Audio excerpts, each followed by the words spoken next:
Hello everyone, and welcome back to our channel, AVI Education.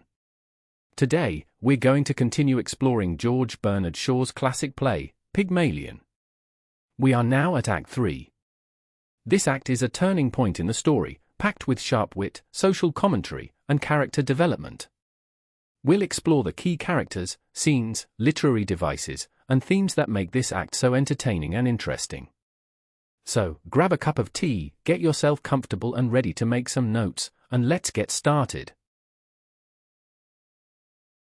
Act 3 introduces us to some crucial interactions between the main characters. First, we have Professor Henry Higgins, the brilliant but insufferably arrogant phonetician, who brings Eliza to his mother's at-home day to test her progress. Eliza, our flower girl turned duchess, is still grappling with her transformation and the expectations placed upon her. Henry Higgins's decision to bring Eliza to his mother's at-home day is both bold and reckless. He's eager to showcase his own creation. Eliza, the flower girl, is transformed into a duchess through speech lessons. But Higgins, being Higgins, doesn't consider the social nuances or the emotional impact on Eliza. As is always the case with Henry, he treats the occasion as a scientific experiment, not as a social gathering. Higgins's motivation is rooted in his arrogance and intellectual pride.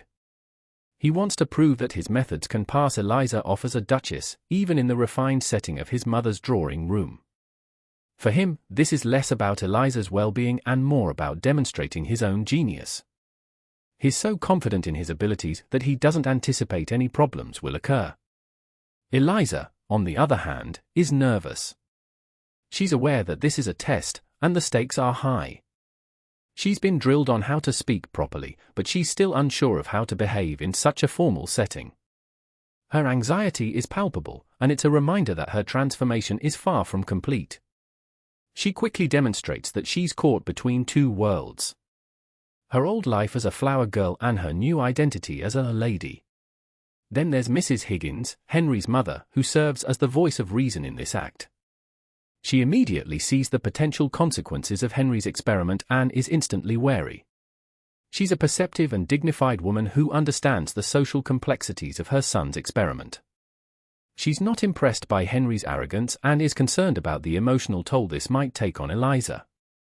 Finally, we meet the Ironsford Hills. When they arrive at the tea party, we immediately recognize them as being the same family who were under the portico of the church in Covent Garden when we first met Eliza. The tension in the scene rises. Clara, the daughter, is snobbish and judgmental, while Freddie is instantly smitten with Eliza.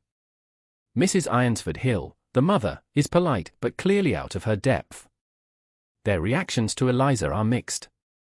Clara is intrigued but adopts a patronizing tone towards Eliza.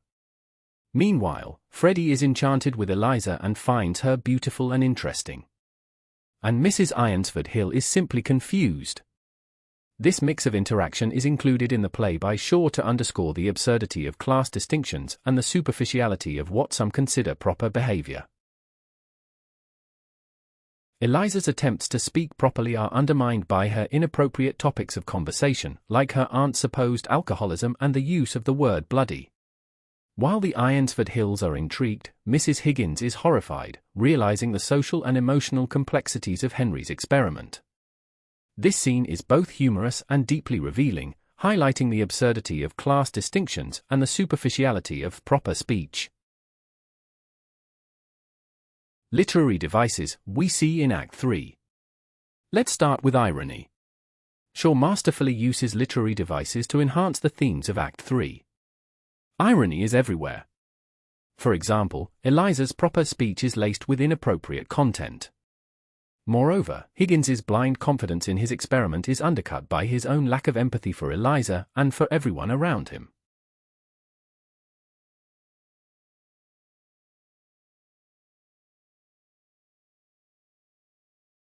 Satire is also key.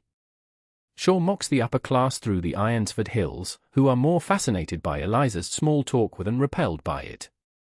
The dialogue is razor-sharp, with Higgins's arrogance and Eliza's naivety creating both comedy and tension. Shaw's use of wit and humor makes the social critique accessible and entertaining.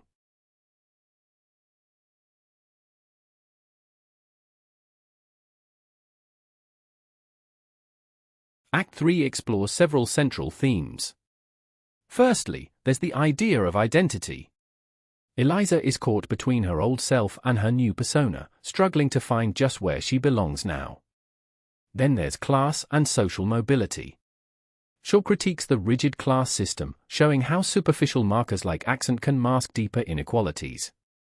Finally, there's the theme of gender and power. Higgins treats Eliza as an experiment, ignoring her humanity, while Mrs. Higgins and the Ironsford Hills represent different facets of societal expectations for women.